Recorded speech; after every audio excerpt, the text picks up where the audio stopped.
Hey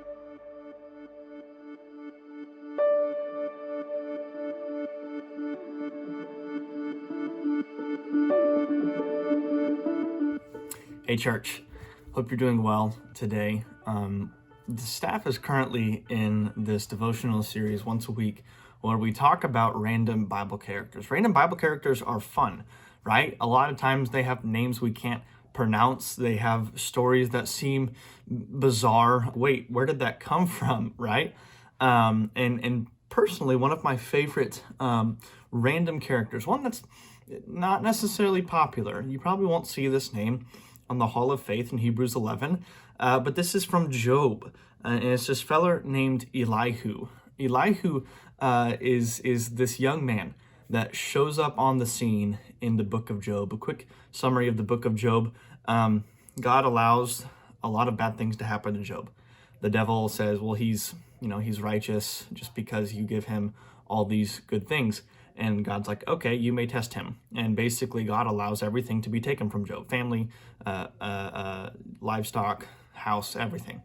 And that's chapters 1 through 3. 4 through 37 is the series of debates between three friends and Job. And I guess I shouldn't say to 37. 4 to 31, essentially, is these three friends and Job debating between themselves, saying, Job is trying to claim his innocence and figure out, like, why is this happening to me?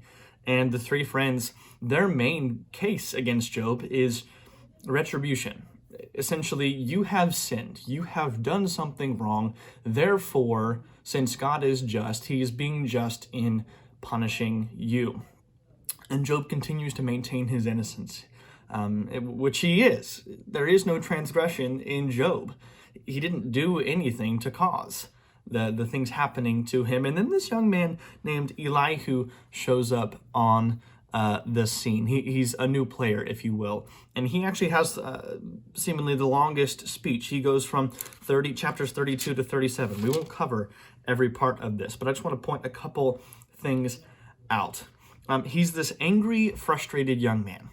He's actually been there the entire time during the debates, and he's been sitting and listening, and finally he speaks up. Something I love about that, actually, and if we want to draw a lesson from that, I think this is an important one, is he's quick to listen and slow to speak. You might remember in James 1 where James says something similar. Be quick to listen, slow to speak, and slow to anger. I like that about Elihu because he has listened before he talks. Oftentimes in a debate, in an argument, XYZ, we are very quick to say automatically what comes to mind instead of taking a step back, listening to the full case, and then coming to a conclusion. I love that. And Proverbs has plenty to talk about that as well. But I love that about Elihu. Moving forward. First thing Elihu does in chapter 32 is he rebukes Job's friends, because Job's friends have been circling. They've been doing this circle nonsense of trying to figure out why Job is suffering so terribly. And in the reality, he rebukes them for their lack of wisdom. They have not been able to come up with a conclusion for Job. And he says, you guys have done nothing. You have not advanced this case at all. In fact, you have just been sitting there debating amongst yourself with a false conclusion. And next, he actually rebukes Job. He asserts that Job is claiming to be righteous, and man is not like God, and Job's suffering proves that his claims are false. That's the one fault I find in Elihu, actually, because he draws the same conclusion as the others, just in the same way.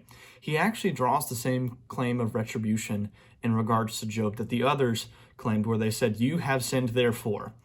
I don't see anywhere in here where Job is explicitly sinning as a cause of his suffering. I think that's an incorrect conclusion. When Job complains, he complains directly to God. When Job grieves, he grieves not to man, he grieves directly to God. When Job doubts, he doubts directly to God, right? It's all directed right at his creator. Anywho, I digress. So then Elihu rebukes Job, chapter 33, right? We keep going. And then Elihu starts to honestly kind of look like a forerunner to chapters 38 through the rest to the end of the book. Because he starts talking about God's, how God is not wicked and how God will administer justice in this situation. All of chapter 34 is Elihu going forth and talking about how God is not silent, how God administers justice when justice is needed. Then again in chapter 35, Elihu comes back to Job and he condemns Job for his empty talk. He says, hey, your speech was not very honoring. And then finally, in 36 and 37, we see this picture where Elihu almost exhorts and explains that man is not like God, nor is God like man, and Job should consider the wondrous works of God and fear him. Honestly, it's very similar in pattern to what God does in 38 to the end of the book, through 42, where God basically says, who are you that you would come before me and complain? Do you not know who I am, what I'm capable of? Do you not understand your place before me?